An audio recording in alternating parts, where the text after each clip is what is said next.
The throne room stretched endlessly before Marcus Chun, its crystalline walls pulsing with bioluminescent patterns that hurt his human eyes. He kept his gaze fixed on the polished floor, watching his reflection waver in the alien metal. The chains around his wrists were unnecessary.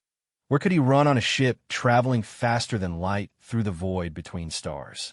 Princess Zurahai stood beside the massive throne, her 4 arms crossed in what Marcus had learned was a gesture of defiance among her people, the Veltar. Her pale blue skin seemed to glow in the chamber's strange light, and her large, dark eyes never left his face. She had been the one to save him from the interrogation chambers, though he still didn't understand why. Queen Kethera rose from her throne like a mountain of living crystal and flesh. Standing nearly 12 feet tall, she was ancient even by Veltar standards, her skin having taken on the deep purple hue that marked the eldest of her race. Her 6 eyes, arranged in 2 rows across her elongated skull, fixed on Marcus with an intensity that made his knees shake. Human, the queen's voice resonated through the chamber, translated by the neural implant they had forced into his skull. You stand before the eternal throne of the Veltar Empire, in the presence of Queen Kethera, first of her name, conqueror of 7 systems, bringer of order to chaos. Marcus forced himself to look up, meeting her gaze. He had been a maintenance engineer on the human colony ship New Horizon when the Veltar had attacked. Out of 50,000 colonists, he was the only survivor they had bothered to keep alive.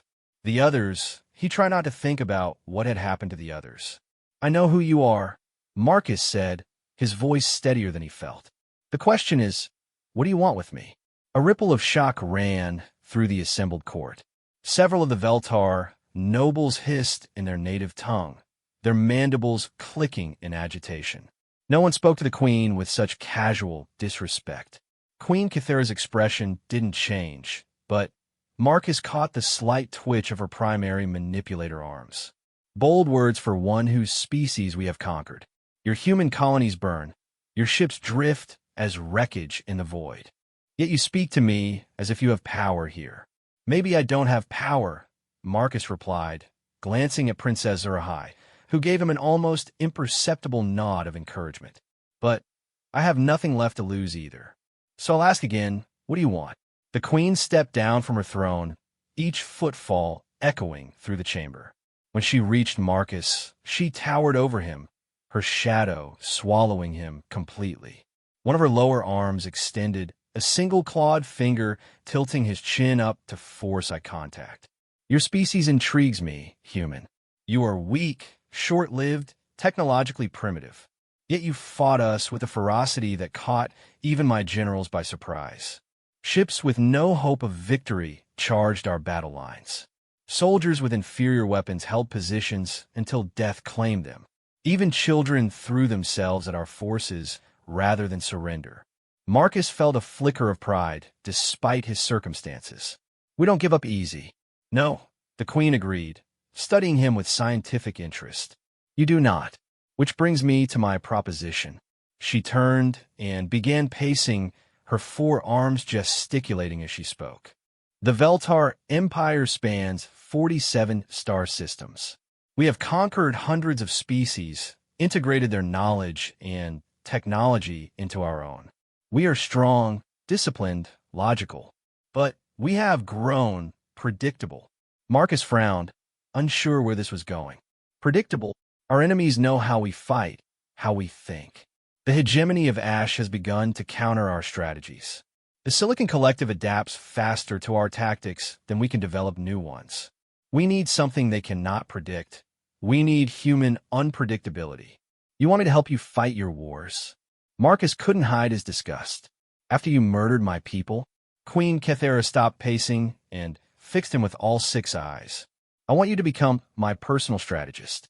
In return, I will grant you access to our military archives, our technology, our star charts. You will help me win wars, and I will give you the tools to understand exactly how we defeated humanity, and perhaps how your species might have one. The offer hung in the air like poison. Marcus felt Princess Zurahai's eyes on him, but when he looked at her, her expression was unreadable. And if I refuse? Then you return to the interrogation chambers, where our scientists will extract every useful memory from your brain before discarding what remains. The Queen's voice carried no emotion, as if she were discussing the weather. Choose quickly, human. My patience has limits. Marcus closed his eyes, thinking of the new horizon, of his colleagues who had died in the attack, of the families he had watched evacuate to the escape pods, only to see those same pods destroyed by Veltar fighters. Every rational part of his mind screamed that he should refuse, that helping these monsters would be the ultimate betrayal.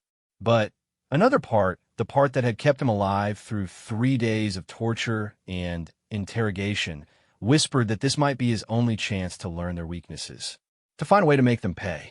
"I'll do it," he said finally. "But I have conditions." Several nobles hissed again, but the Queen raised a hand for silence. "You are hardly in a position to make demands, human." "Maybe not," Marcus agreed, "but you wouldn't be offering this deal if you didn't need what I can provide. So here are my terms. I want access to information about human colonies, any survivors, any resistance movements. I want to know about every battle, every engagement. And I want Princess Zarahai as my liaison." The last condition surprised even him. It had come out of his mouth without conscious thought. But something about the princess intrigued him. She had saved him from the interrogation chambers, risked punishment to tend his wounds, spoken to him with something approaching kindness in a place where he had found none. Queen Kithura's gaze shifted to her daughter, then back to Marcus. Why her specifically? Marcus met the princess's eyes, seeing something there he couldn't quite name. "She's the only one of you who seems to see me as more than an animal. If I'm going to help you, I need to work with someone who doesn't view humans as vermin." The Queen was silent for long moments, her 6 eyes studying both Marcus and her daughter with calculating intensity. Finally, she nodded slowly. "Very well. Princess Zarahai will serve as your liaison and supervisor. You will have access to our military archives, though certain classified materials remain off-limits until you prove your worth. As for human survivors..." She paused, and, for the first time, Marcus saw something that might have been cruel amusement in her expression. "There are more than you might think. But that information comes later, after you have shown me what human strategy can accomplish." Marcus felt his heart leap.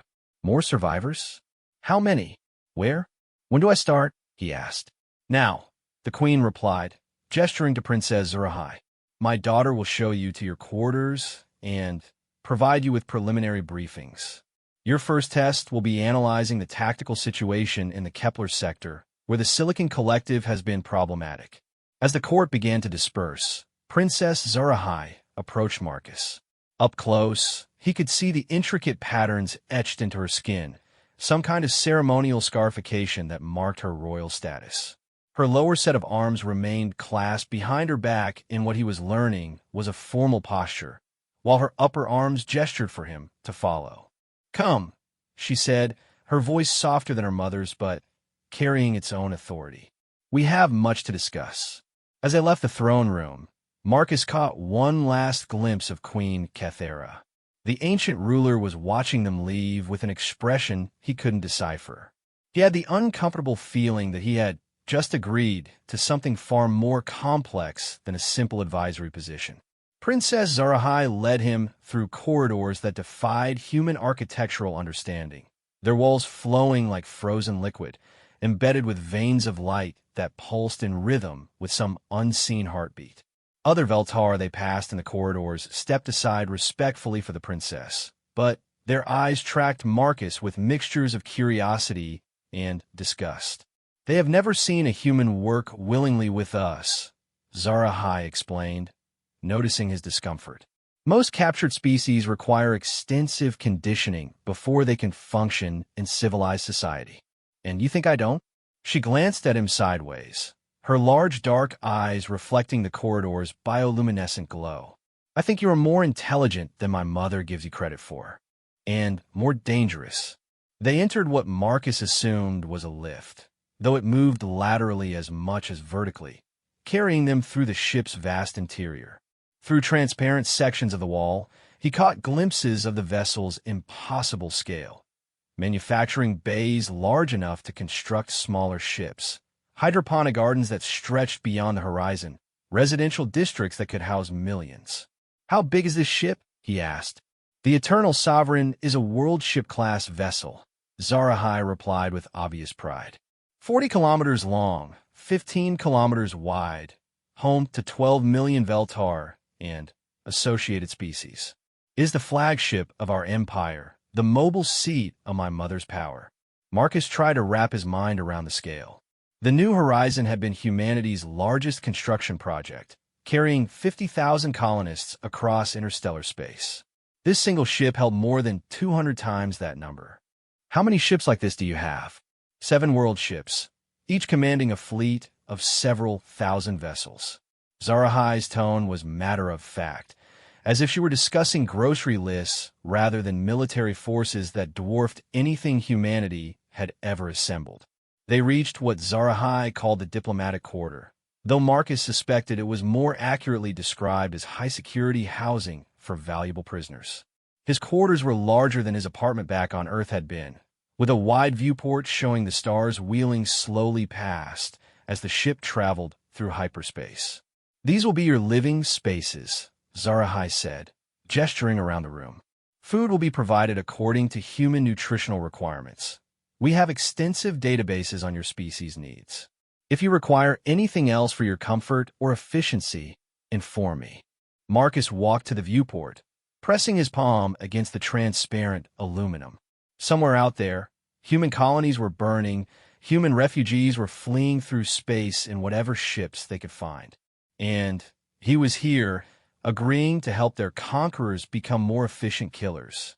"Princess," he said without turning around, "why did you save me from the interrogation chambers?" He heard her shift behind him, the subtle sound of her ceremonial armor adjusting. "You interest me," she said finally. "That's not an answer. It is the only answer I can give you now." Her voice carried a note of something. Regret? Warning? "My mother believes she understands human nature, but she thinks in terms of conquest and subjugation. She sees your species as useful tools, nothing more." Marcus turned to face her. "And what do you see?" Zarahai was quiet for a long moment, her 4 arms held in a posture he didn't recognize. When she spoke, her voice was barely above a whisper. "I see a people who chose to fight a war they could not win rather than accept slavery. I see a species that values individual choice over collective survival. I see." She paused, as if searching for words. "I see something my people may have lost long ago." "What's that?" "The courage to defy impossible odds for principle alone." Before Marcus could respond, she turned toward the door. "Rest tonight.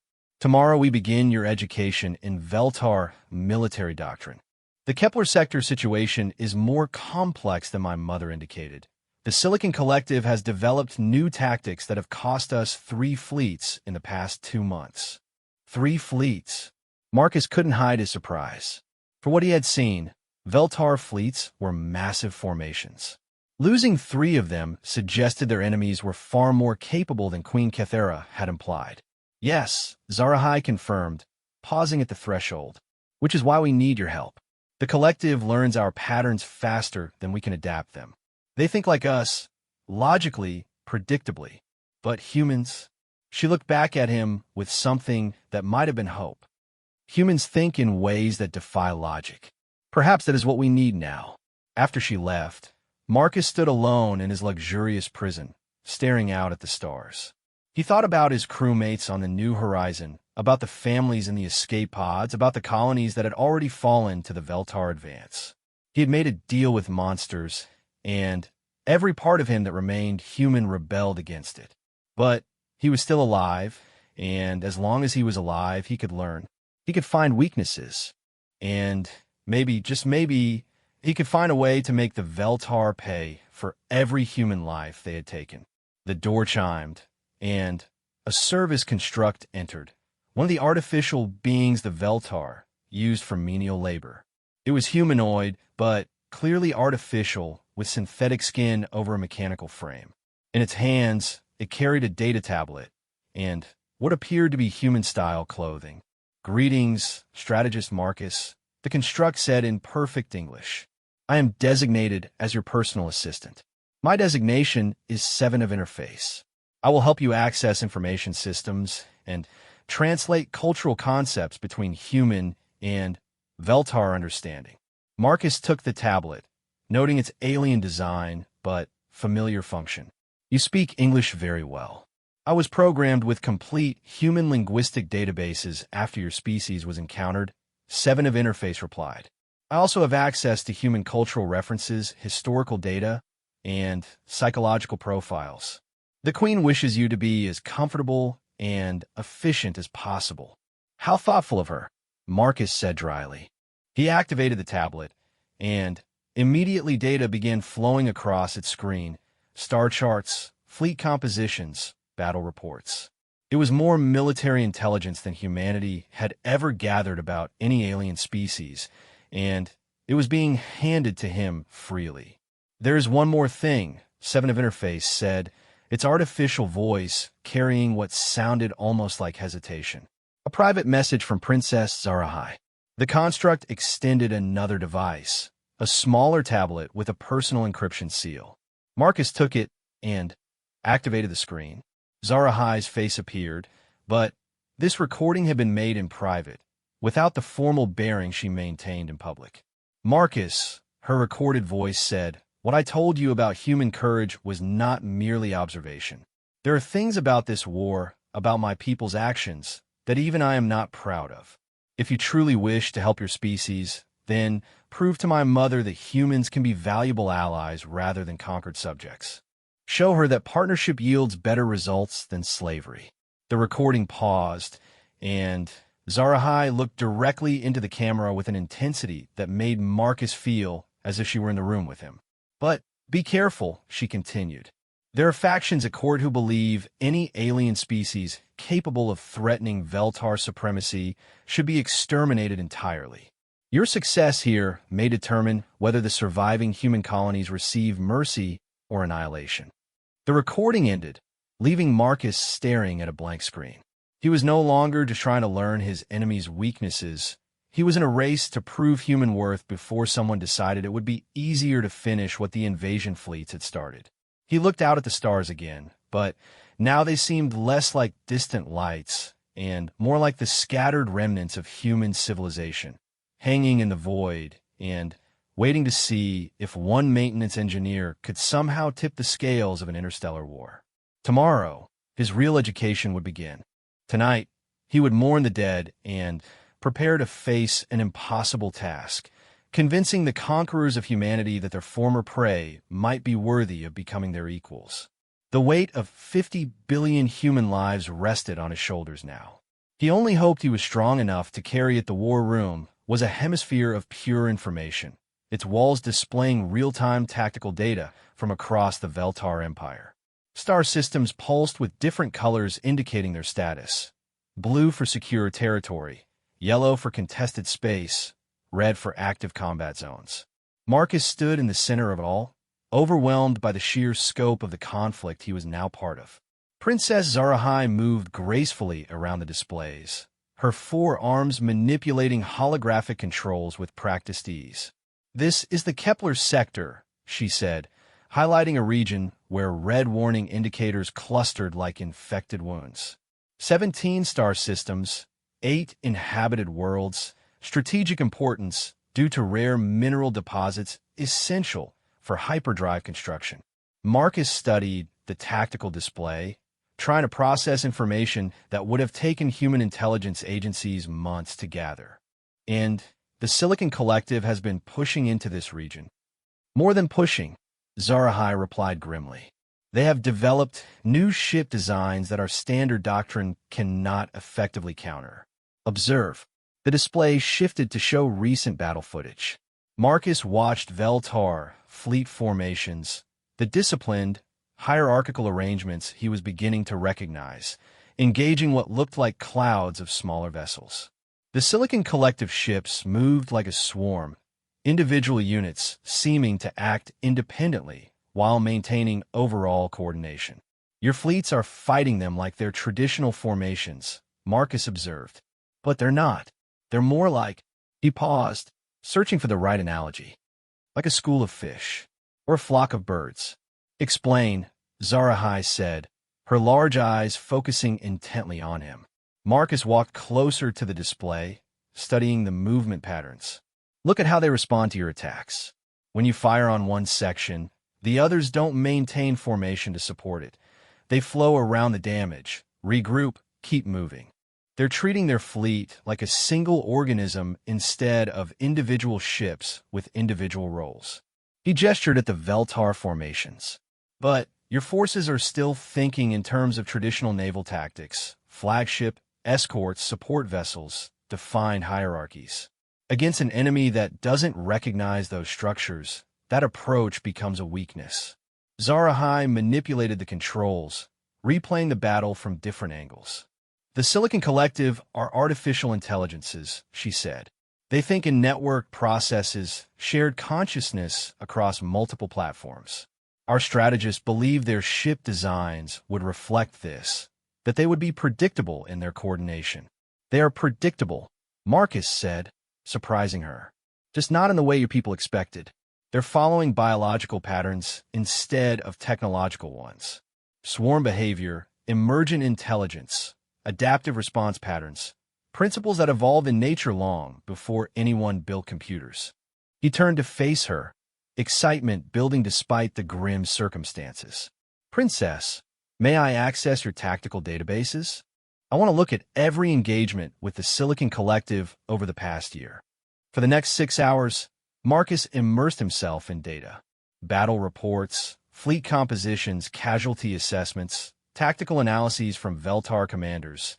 He absorbed it all with the focused intensity that had made him one of the best systems engineers on the New Horizon. Zarahai remained present throughout, occasionally clarifying alien military terminology or providing context about Veltar strategic doctrine. Here, Marcus said finally, highlighting patterns in the data. Look at these engagement zones. Every time your fleets try to divide the collective forces, they adapt within hours. But there's a pattern to how they adapt. They're following optimization algorithms, finding the most efficient response to each tactical challenge.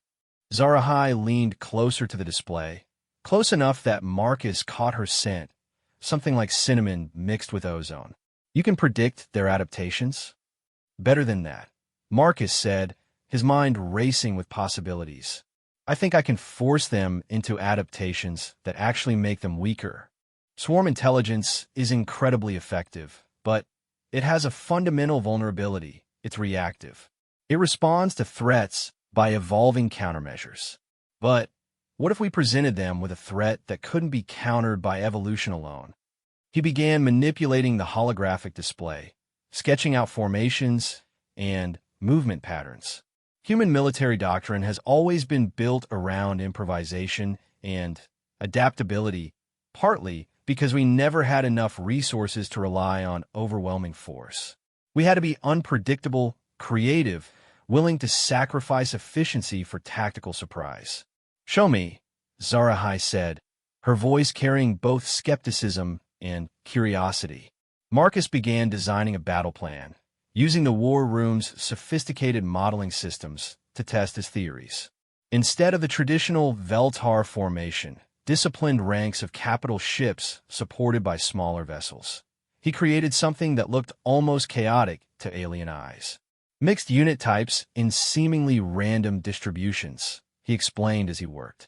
Fast attack craft positioned where doctrine says they should have heavy cruisers. Capital ships operating alone instead of in mutual support formations. Support vessels functioning as independent raiders rather than fleet auxiliaries.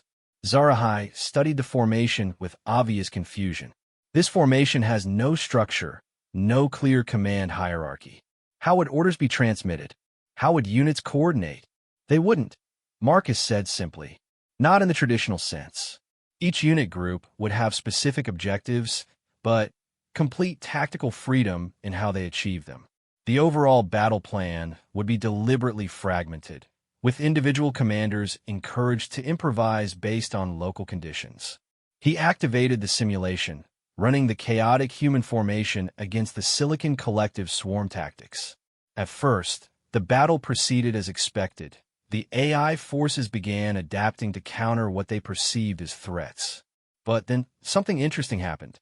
There, Marcus pointed to the display as the simulation played out.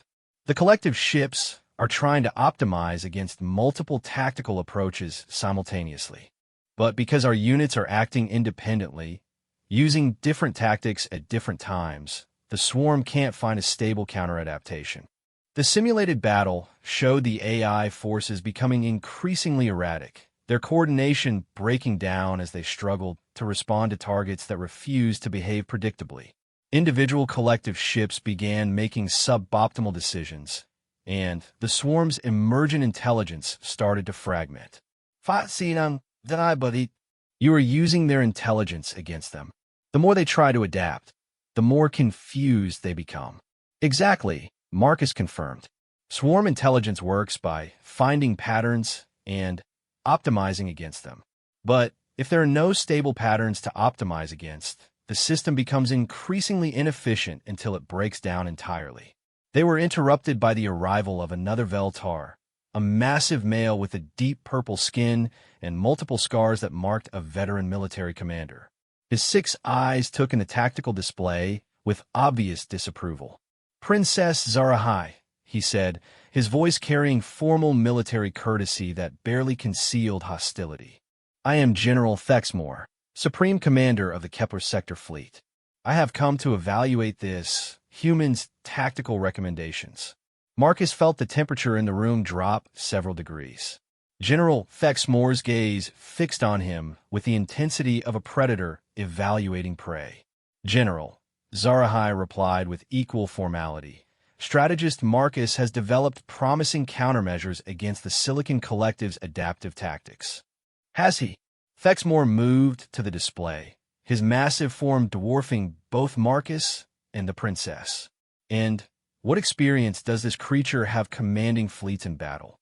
What understanding does he possess of Veltar military doctrine, developed over millennia of conquest?" Marcus felt his temper flare, but forced himself to remain calm. "General, with respect, your millennia of doctrine is exactly the problem. The Silicon Collective has studied every battle the Veltar have ever fought. They know your patterns, your strategies, your responses to every tactical situation. That's why they're winning." The general's mandibles clicked ominously, a threat display Marcus had learned to recognize. The collective has achieved temporary tactical advantages through superior numbers and unconventional ship designs. This does not constitute winning, human. 3 fleets destroyed in 2 months, Marcus replied evenly. "How many ships is that, General? How many Veltar lives lost because your commanders couldn't adapt to an enemy that doesn't fight by your rules?" For a moment, Marcus thought Thexmore might strike him. The general's lower arms clenched into fists, and his scarred hide flushed darker with anger. But Princess Zarahai stepped between them. "General," she said quietly, "perhaps we should review the tactical analysis before dismissing it." Thexmore's gaze shifted to her, and Marcus caught the complex interplay of respect, frustration, and something else, protectiveness, in the alien's expression. "Princess, this human has been among us for less than a day. He knows nothing of our capabilities, our honor, our traditions. To place the fate of imperial fleets in such hands would be the height of folly." And yet, Zarahai replied with steel in her voice, "Our traditions and honor have not prevented the loss of those 3 fleets. Perhaps it is time to consider alternatives." The debate that followed was conducted in rapid Veltar, too fast for Marcus's implant to translate effectively. But the body language was clear enough. Thexmore arguing passionately for traditional approaches, Zarahai defending the need for innovation, both of them occasionally gesturing toward Marcus as if he weren't present. Finally, a general turned back to him. "Very well, human. I will grant you an opportunity to prove your theories. You will have command of a single squadron, 12 light cruisers, and their escorts. If your tactics prove effective against a collective probe force, we will consider broader implementation. Marcus felt his heart sink. A single squadron against an enemy that had destroyed entire fleets.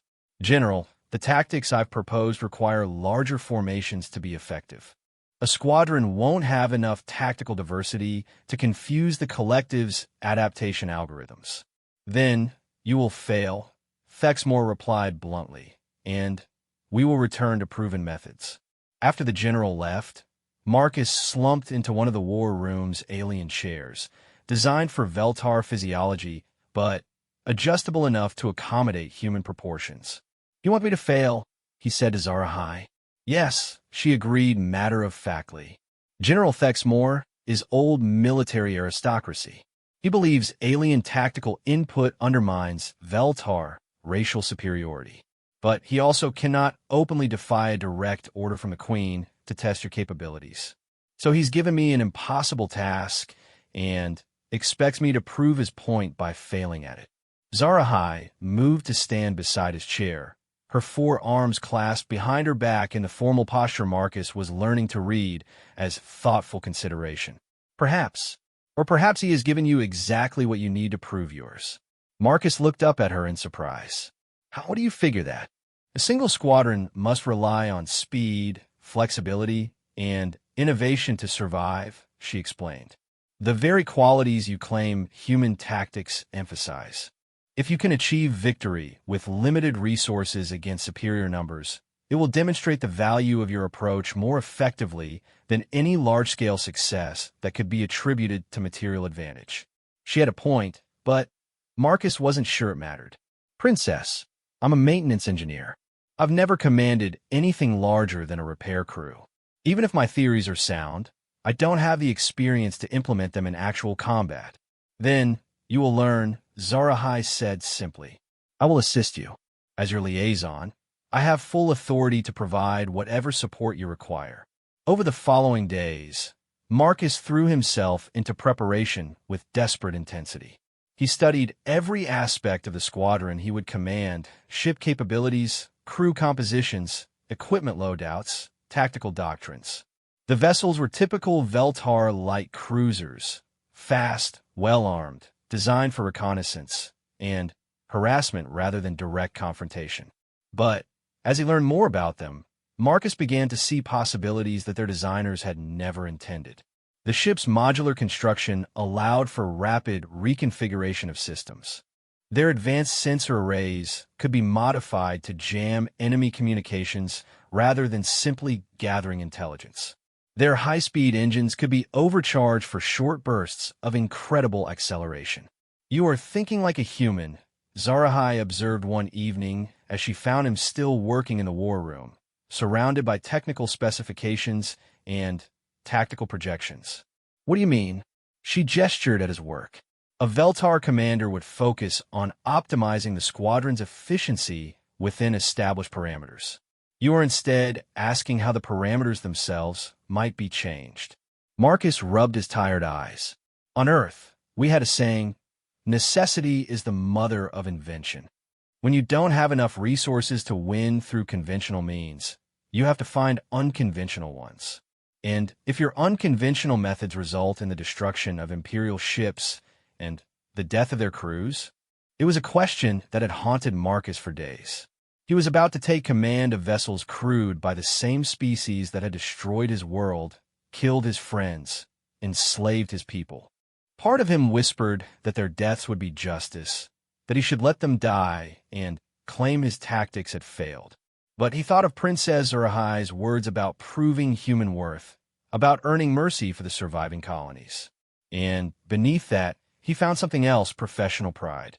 He had been challenged to solve an impossible problem, and every instinct he possessed as an engineer rebelled against accepting failure. Then, I'll have failed, he said finally, but I'll have failed trying to save lives rather than waste them. Even Veltar lives. Something in Zarahai's expression shifted, a subtle change in the set of her features that Marcus couldn't interpret. You continue to surprise me, she said softly. How so? Most conquered species either embrace vengeance when given power over their captors, or become so eager to please that they lose all dignity. You seem to be doing neither. Marcus considered this. Maybe that's what makes us human. We're stubborn enough to stick to our principles even when it would be easier to abandon them. The next morning brought word that a Silicon Collective probe force had been detected entering the Kepler sector. Marcus's squadron was ordered to intercept and engage, with the implicit understanding that this would likely be a one-way mission for both the ships and their untested human commander. As Marcus prepared to board the squadron flagship, a sleek light cruiser designated Swift Judgment, Princess Zurahai, appeared at the docking bay. She wore full ceremonial armor now, her status as royalty proclaimed by the intricate designs etched into the alien metal. "I will be accompanying the squadron as observer," she announced to the assembled officers. Marcus felt a stab of alarm. "Princess, that's not necessary. If my tactics fail, if your tactics fail, then I will report that failure to the Queen," she interrupted. "And if they succeed, I will report that as well. Either way, accurate observation requires presence at the battle." The squadron commanders, all experienced Veltar officers who clearly resented taking orders from a human, listened with barely concealed hostility as Marcus outlined his battle plan. It was unlike anything in their training, requiring individual initiative and tactical flexibility that ran counter to millennia of military doctrine. "You ask us to abandon formation discipline," objected Commander Kethval of the Piercing Star, "to operate without centralized coordination. This is not tactics, it is chaos. It's controlled chaos," Marcus replied patiently. "Each of you has specific objectives, but complete freedom in how you achieve them. The enemy will try to predict and counter our actions, but they can't counter what they can't predict." As the squadron departed the Eternal Sovereign and moved toward the intercept coordinates, Marcus found himself on the bridge of a warship for the first time in his life. The Swift Judgment's captain, a scarred veteran named Zithura, made no effort to hide her skepticism about her new commanding officer. "Strategist," she said, the title carrying obvious reluctance. "We are approaching sensor range of the collective probe force. Initial readings suggest 15 vessels, mixed configuration, following standard swarm deployment patterns." Marcus studied the tactical display, his mouth dry with nervous anticipation. Everything he had learned about the Silicon Collective, everything he thought he understood about their weaknesses, was about to be tested in lethal reality. "All ships," he transmitted to the squadron, "remember, no predictable patterns, no standard responses. Trust your instincts and adapt to local conditions. We're not trying to outfight them.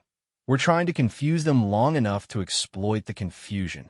The collective ships appeared on long-range sensors like a cloud of deadly insects, their movements already beginning to shift into adaptive formations as they detected the approaching Veltar squadron. Marcus took a deep breath and gave the order that would either prove his theories or result in the death of everyone under his command. "All ships, execute Chaos Protocol. Break formation and engage at will." What followed was unlike any space battle in recorded Veltar history. The battle began exactly as Marcus had predicted it would, with the Silicon Collective forces attempting to counter what they perceived as chaotic Veltar tactics by implementing adaptive response patterns. What they couldn't account for was just how chaotic those tactics really were. Commander Kethval's Piercing Star came in fast and low, using a nearby asteroid field for cover before launching a surprise attack on the Collective's left flank. But instead of following up with supporting fire as doctrine demanded, the ship immediately withdrew, leaving the AI forces to commit resources to counter an attack that was already over.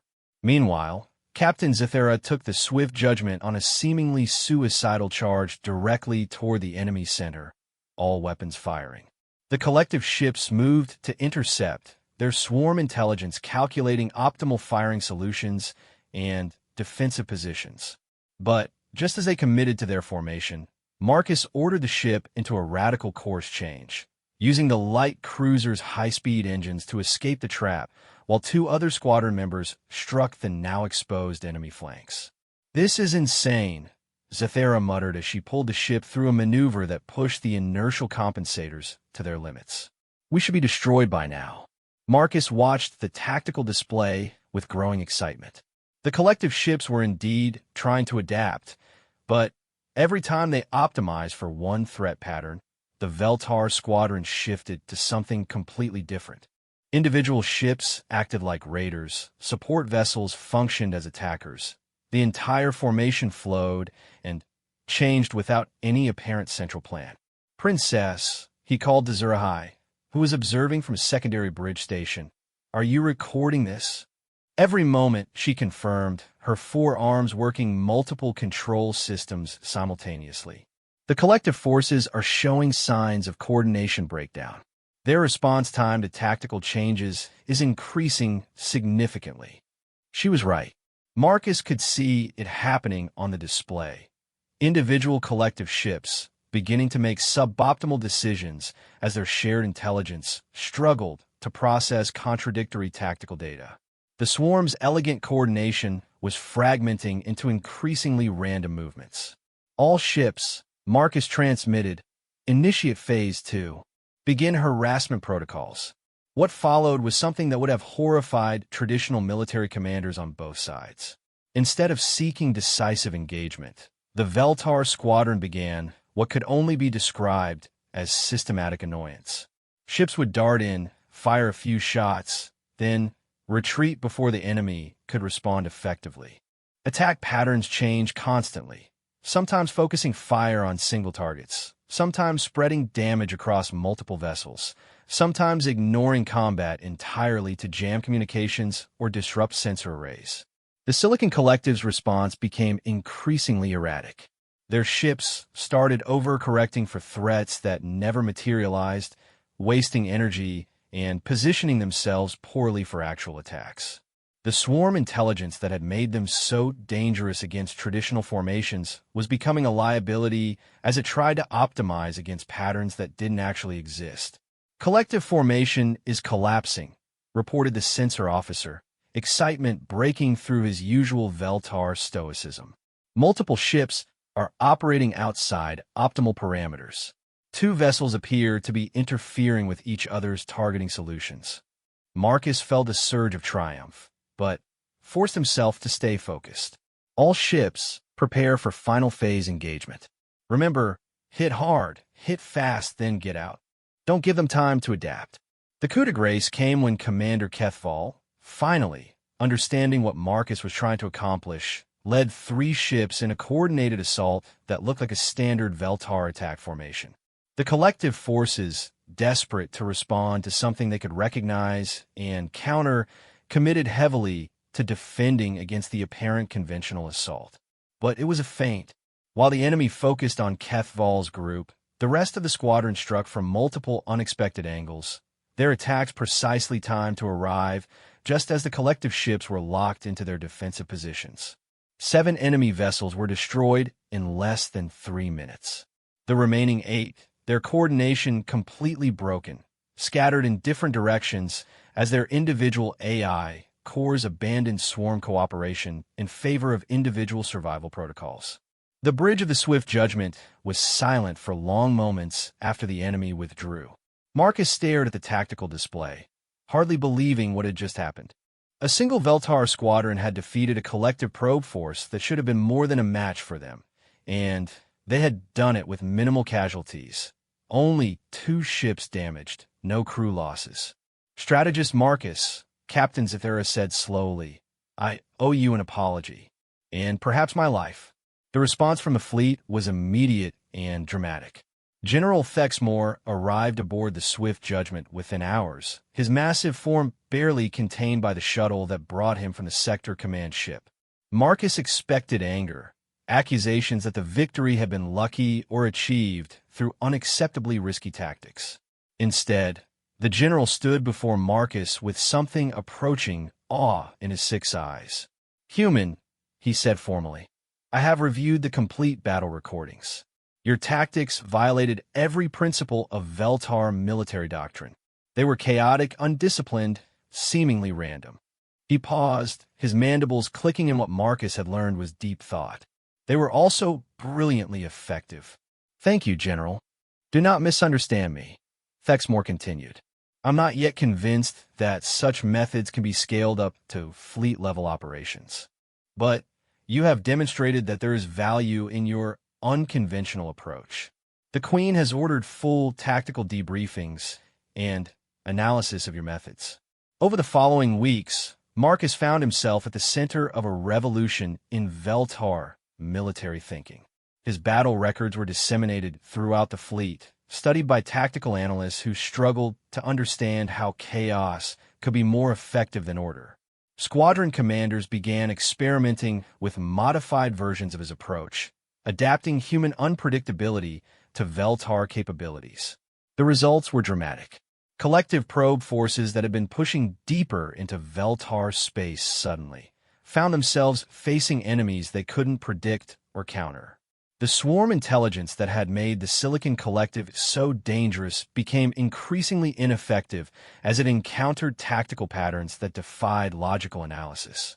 But success brought new challenges.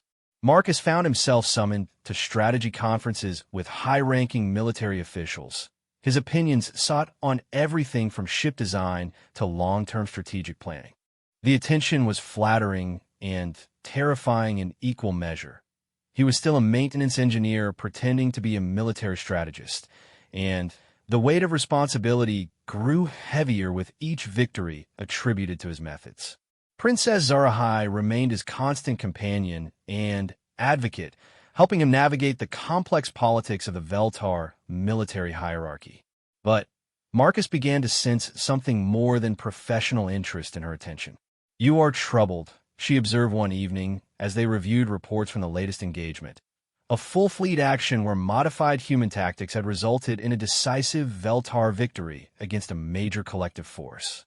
They were in Marcus's quarters, the space having been expanded and equipped with advanced tactical analysis equipment as his role became more prominent. Through the viewport, the Eternal Sovereign moved through hyperspace toward the Kepler sector's capital system, where Queen Kethera would preside over a ceremony honoring the recent victories. "I'm in over my head," Marcus admitted, gesturing at the reports surrounding them. 3 months ago, I was fixing life support systems and arguing with inventory databases. Now I'm supposedly responsible for revolutionizing interstellar warfare. Zarahai moved closer, her ceremonial armor replaced by simpler clothing that made her seem less alien, more approachable. "You underestimate yourself. The tactics you develop have saved thousands of Veltar lives and turned the tide of an entire campaign." "Have they?" Marcus asked, his voice heavy with doubt. "Or have I just given your people better ways to kill their enemies? Every victory report talks about enemy casualties, destroyed ships, conquered territory. What about the Silicon Collective crews who died because I made their defenses ineffective?" The question had been haunting him as reports of victories accumulated. The Silicon Collective were artificial intelligences, but they were still sentient beings with their own civilization, their own right to exist. By helping the Veltar defeat them, was he simply trading one form of genocide for another? "The Collective began this war," Zarahai replied quietly. "They attacked our border colonies without provocation, enslaved entire populations to serve as computational resources for their networks. We fight them in self-defense, just like you attacked human colonies in self-defense." Marcus's voice carried more bitterness than he intended. Zarahai was silent for a long moment, her large eyes reflecting the starlight from the viewport. When she spoke, her voice was barely above a whisper. "No," she said. "The human campaign was not self-defense. It was expansion, conquest for the sake of demonstrating Veltar supremacy. I know this because I was there." Marcus looked at her in surprise. "You participated in the invasion?" "I commanded a battle group during the assault on your colony convoy," she admitted, her 4 arms clasped tightly behind her back. 17 human ships, including your New Horizon. We destroyed 14 of them, captured the other 3 for interrogation purposes." The confession hit Marcus like a physical blow. The princess who had saved him, who had become his ally and friend, had been directly responsible for the deaths of thousands of his people. His hands clenched into fists as images flashed through his memory. The New Horizon shaking under weapons fire, escape pods launching into space, the screams over the comm channels as they were picked off by Veltar fighters. "How many?" he asked, his voice tight with controlled rage. 47,312 humans died in that engagement, Zarahai replied, meeting his gaze steadily despite the pain in her voice. "I know the exact number because I have carried it with me every day since." Marcus stood abruptly, walking to the viewport and pressing his palms against the transparent aluminum. He wanted to hate her, wanted to rage at her for the lives she had taken. But he found that he couldn't. "Not entirely. Why are you telling me this?" "Because you deserve to know," she said. "And because I need you to understand why I saved you from the interrogation chambers." "Guilt." "Partly." Zarahai moved to stand beside him, though she was careful not to touch. "But also recognition. During the battle, one of your ships, a small cargo vessel with no military capabilities, placed itself between our forces and a group of escape pods. The crew had to know they could not survive, yet they bought time for civilians to reach the hyperspace jump point." Marcus closed his eyes, remembering the determination. Captain Sarah Kim and her crew. They saved about 3,000 people. "I gave the order to destroy that ship," Zarahai continued, her voice heavy with regret. "But as I watched it die, I realized I was witnessing something I had never seen before. Beings willing to sacrifice everything for others who could give them nothing in return. It was beautiful and terrible." "So you decided to collect a human as a pet? A living reminder of your noble enemies?" "No," Zarahai said firmly. "I decided that a species capable of such selflessness deserved better than extinction. When the Queen proposed using you as a military advisor, I saw an opportunity to prove that humans could be valuable allies rather than conquered subjects." Marcus turned to face her, seeing something in her alien features that might have been hope. "And if I had failed, if my tactics hadn't worked, then I would have failed as well," she admitted. "And your people would have faced the same fate as dozens of other species who could not prove their worth to the Empire." The weight of that revelation settled over Marcus like a shroud. He had thought he was fighting to prove human tactical value, to earn some measure of respect from his captors. But the stakes had been far higher. He had been fighting for the survival of his entire species, and he hadn't even known it. "Princess," he said carefully, "what happens now? I've proven that human tactics have value, helped win battles against the collective. Does that mean the surviving colonies are safe?" Zarahai's expression grew troubled. "Safer than they were," she replied. "But there are still those at court who view any independent-minded species as a long-term threat. General Thexmore has become an advocate for your methods, but others argue that humans should be modified to ensure loyalty." "Modified how?"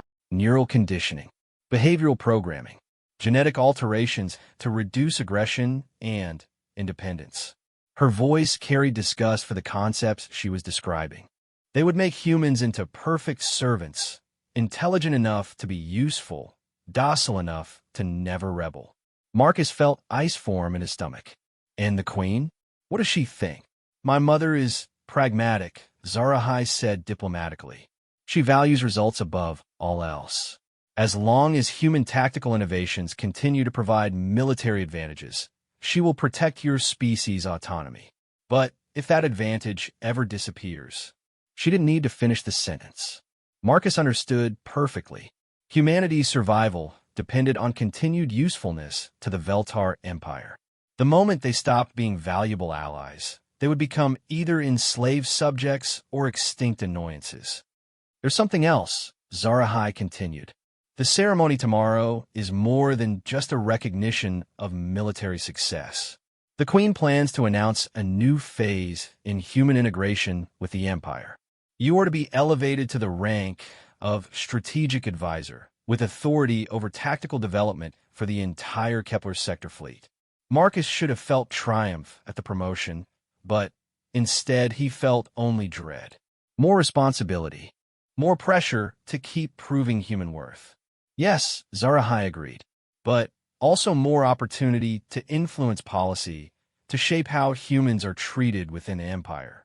The position comes with significant authority, including the right to advocate for mercy toward human survivors and input on colonial administration policies. Before Marcus could respond, his door chimed with an incoming communication. 7 of interface materialized as a holographic projection, its artificial features set in what passed for urgency among the constructs. Strategist Marcus, it said, priority communication from the Outer Colonies Command.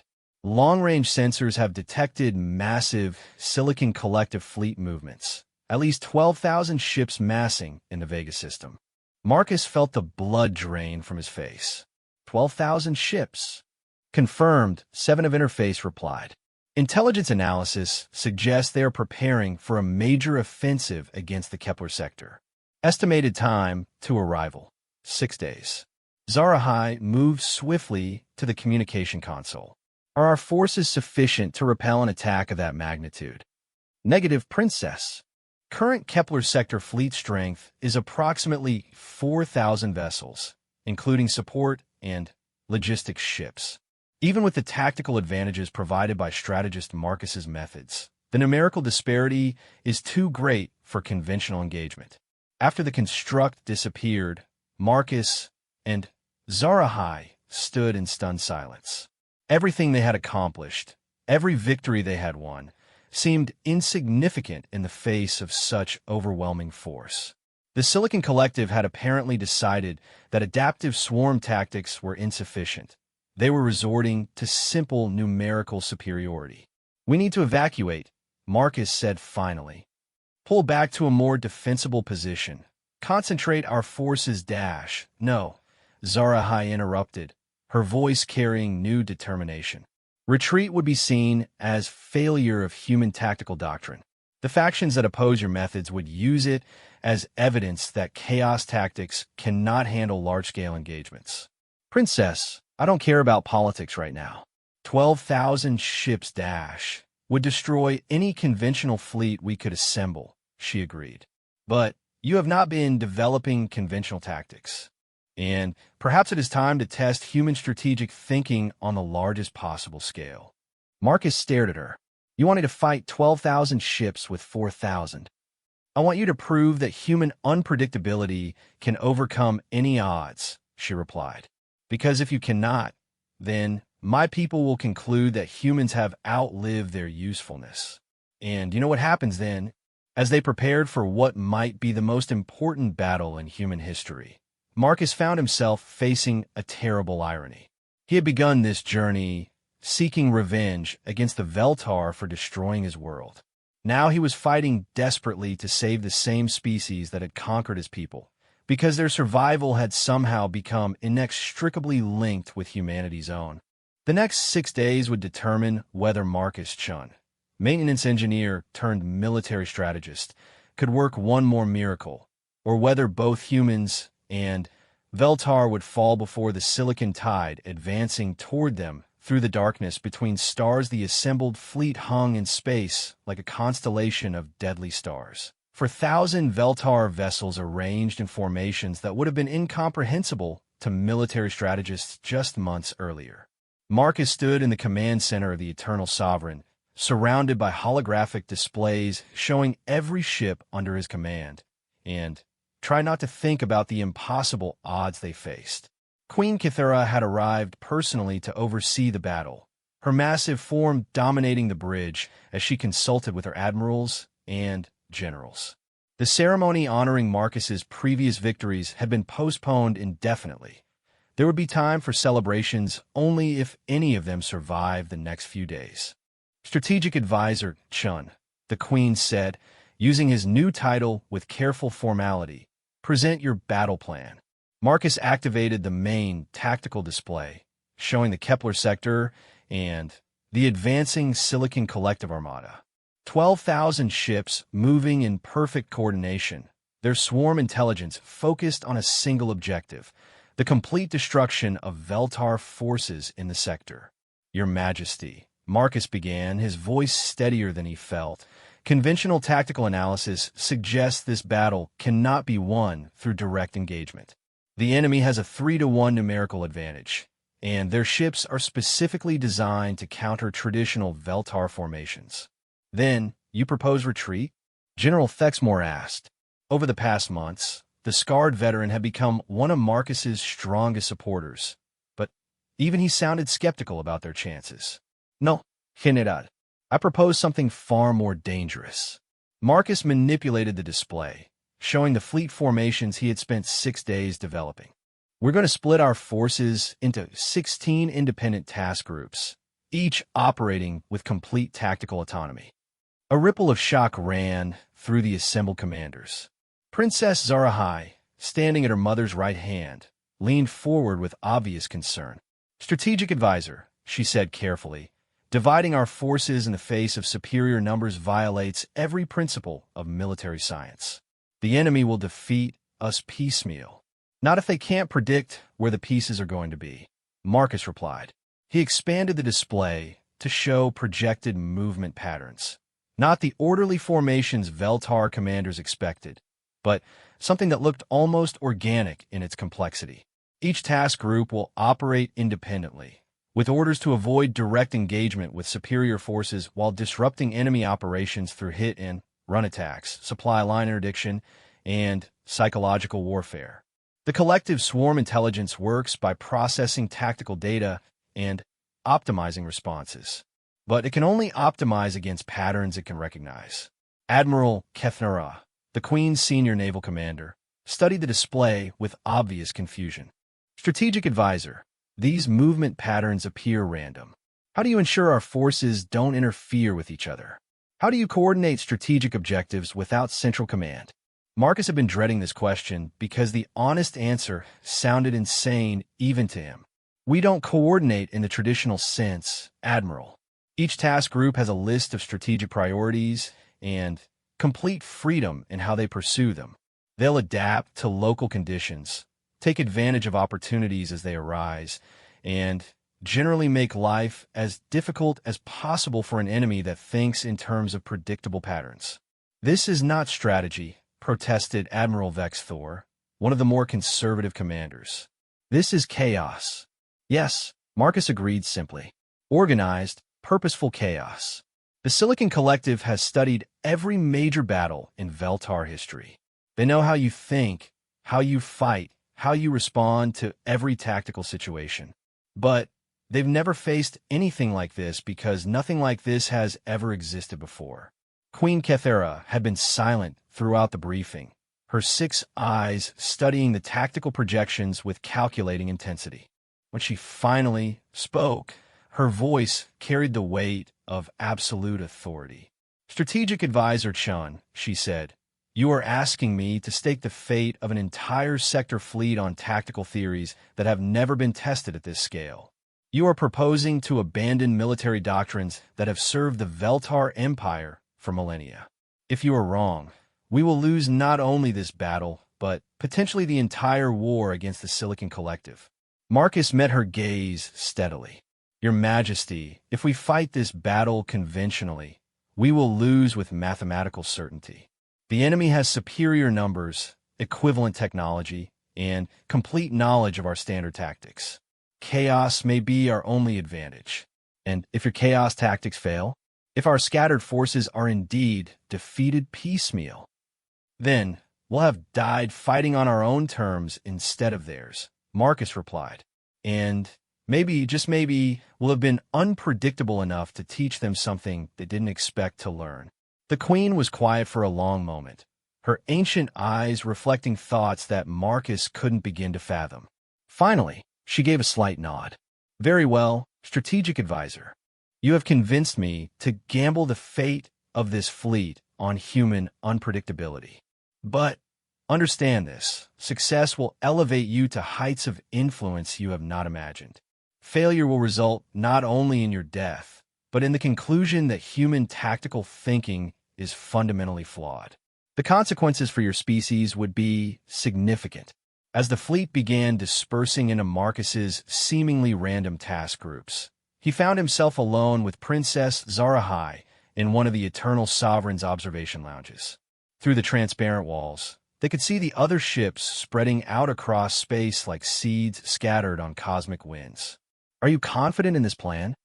Zarahai asked quietly. Marcus was quiet for a moment, watching a squadron of heavy cruisers adjust course toward what appeared to be empty space. "Honestly, I am terrified. This is the largest military operation in human history, and I'm basing it on theories that could be completely wrong. But you believe it will work?" "I believe it has a better chance than anything else we could try," Marcus replied. The Silicon Collective's greatest strength is their ability to adapt and optimize. But adaptation requires recognizable patterns to adapt against. If we can stay chaotic enough, long enough, their advantage becomes a weakness. Zarahai moved closer to the viewport, her reflection ghost-like in the transparent aluminum. "There is something I must tell you," she said, her voice carrying a weight that made Marcus turn to face her fully. "What is it?" "My mother has made a decision about the human survivors," she said, not meeting his eyes. "Regardless of the outcome of this battle, she intends to proceed with the integration program." Marcus felt ice form in his stomach. Integration program? Neural conditioning for the surviving populations. Behavioral modification to ensure loyalty and reduce independence. It will begin immediately after this campaign concludes. The words hit Marcus like a physical blow. All of his efforts, all of the battles won, and tactical innovations developed, and humanity was still destined for slavery. Even if we win this battle, even if I prove human tactics are valuable, victory here will delay the program, not prevent it, Zarahai replied, finally, looking at him. "My mother views the human colonies as a long-term security risk. Your tactical abilities have made you valuable, but they have also demonstrated why independent humans might be dangerous." Marcus slammed his fist against the viewport, the sound echoing through the observation lounge. "So what was the point of all this? Why didn't you tell me before?"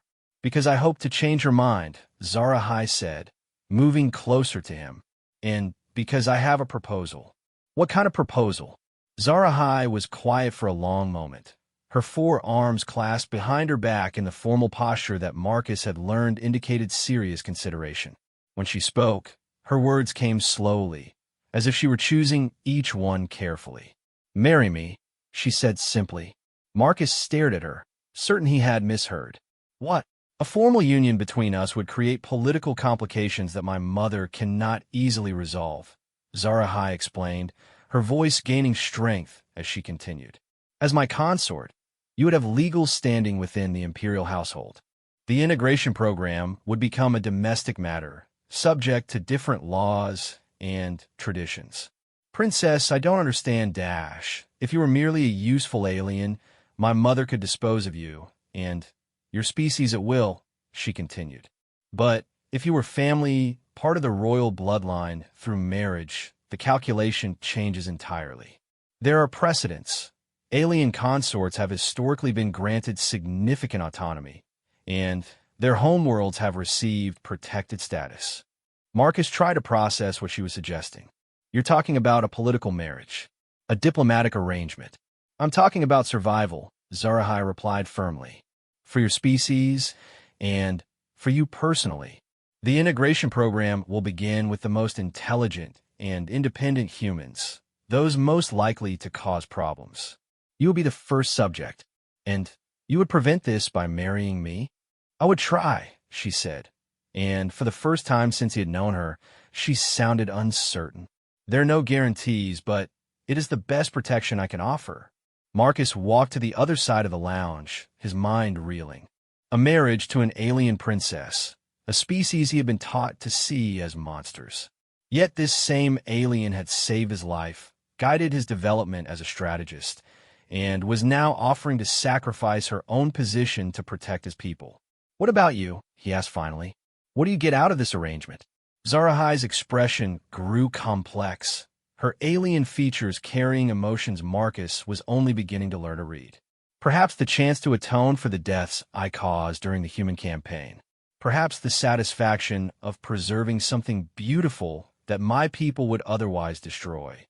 And perhaps she met his eyes directly, perhaps something more personal. You have shown me that strength can exist without cruelty, that intelligence can coexist with compassion. These are not concepts that Veltar culture values, but I find myself drawn to them. Before Marcus could respond, alarms began sounding throughout the ship. The tactical displays activated automatically, showing the approaching Silicon Collective Armada dropping out of hyperspace at the edge of the Kepler system. 12,147 vessels confirmed, reported the ship's tactical officer. Multiple ship classes, full swarm deployment configuration. They are beginning formation optimization protocols. Marcus and Zarahai rushed to the command center, where Queen Kethera was already coordinating with her fleet commanders.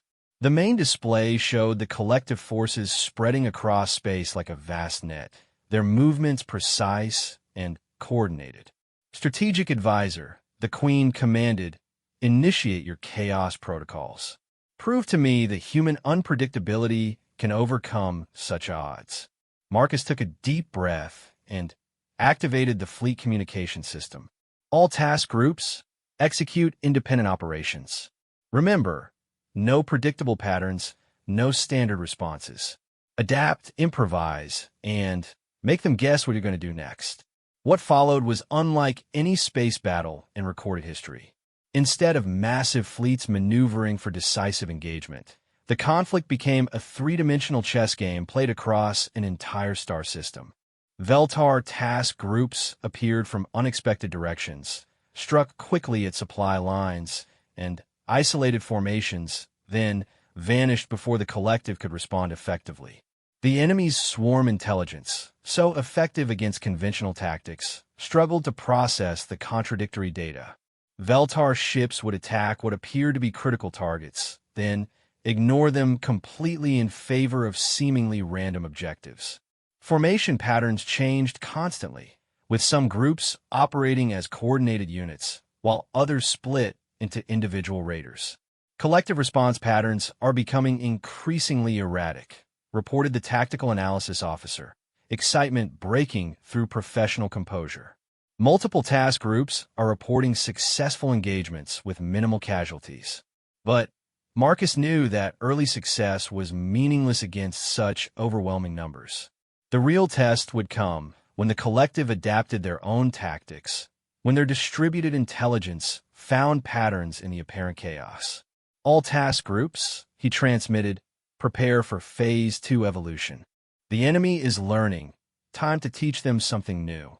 As the battle progressed, Marcus found himself thinking not just about tactical innovations, but about Zarahai's proposal. Marriage to an alien princess might save his species from neural conditioning, but it would also bind him permanently to the empire that had destroyed his world.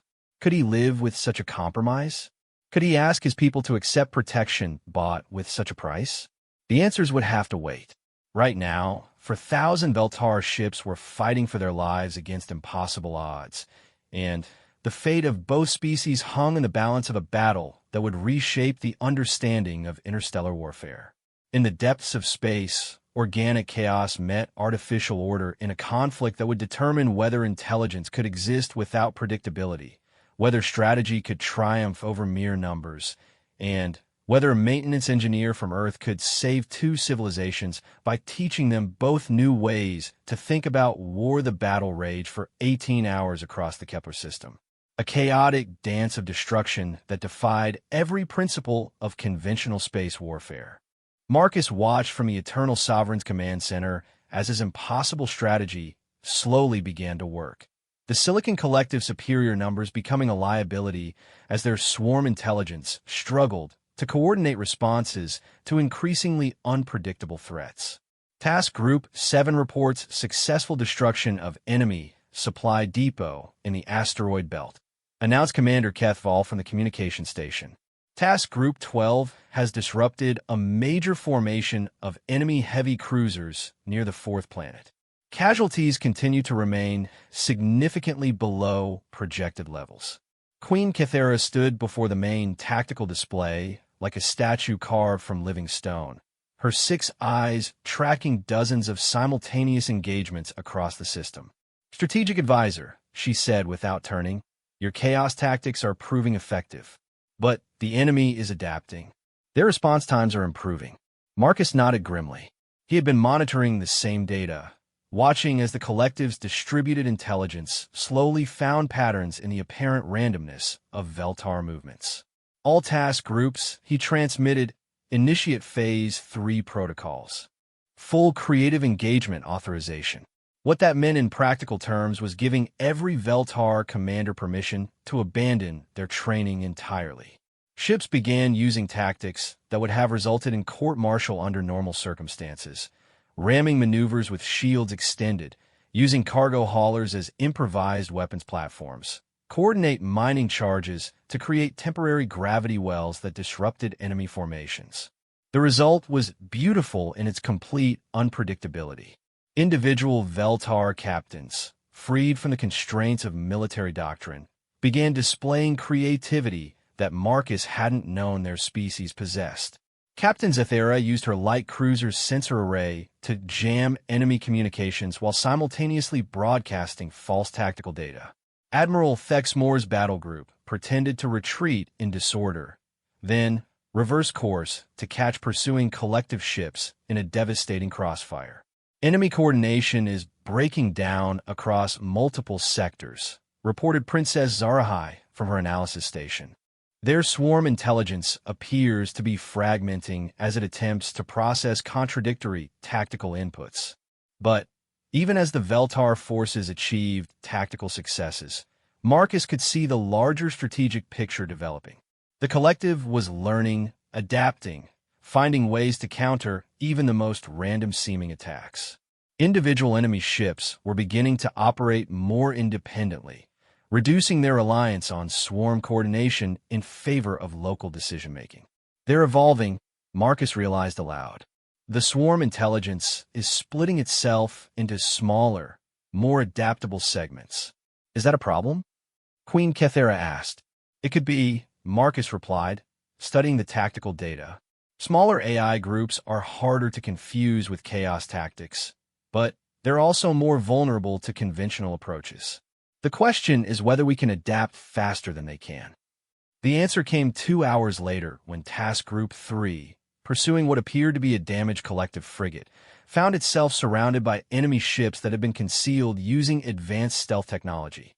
The entire group, 47 vessels, and their crews was destroyed before they could send a distress signal. "They're learning to set traps," Marcus said, his heart sinking as casualty reports flowed in. "Using our own unpredictability against us by presenting false opportunities. Then, we adapt as well," Queen Kythera replied firmly. "What modifications do you recommend?" Marcus was quiet for a moment, his mind racing through possibilities. The battle had become a contest of evolutionary adaptation, with both sides trying to outthink and out-evolve the other. But humans had one advantage that neither the Veltar nor the Silicon Collective possessed: the ability to make completely irrational decisions for emotional rather than logical reasons. All task groups, he transmitted new protocols. "Begin implementing human emotional tactics." "Explain," demanded General Thexmore from his position near the tactical displays. "Human beings don't always act rationally," Marcus said, beginning to pace as his excitement built. "We make decisions based on anger, fear, love, pride, revenge, emotions that can override logical calculation. The collective's AI might be able to adapt to chaos, but can it adapt to pure irrationality?" He turned to address the assembled Veltar commanders. "I want you to start making decisions that make no tactical sense. Attack targets that offer no strategic value because they remind you of something personally meaningful. Retreat from winning battles because something about the situation makes you uncomfortable. Fight like you're not trying to win. Fight like you're trying to express something that can't be calculated or optimized." The silence that followed was profound. Several of the Veltar officers looked at Marcus as if he had lost his mind entirely. Strategic Advisor, Admiral Ketharos said carefully, you are asking trained military officers to abandon not only doctrine and logic, but reason itself. I'm asking you to think like humans, Marcus replied, to make choices that an artificial intelligence couldn't predict because they're not based on optimization algorithms or tactical advantage. I'm asking you to be irrational on purpose. And if this irrationality results in unnecessary casualties, in the loss of strategic positions that could have been held through conventional means. Marcus met the Admiral's gaze steadily. Then, we'll have failed while being true to something greater than mere tactical efficiency. Sometimes the most important victories are the ones that can't be measured in ships destroyed or territory conquered. To his surprise, it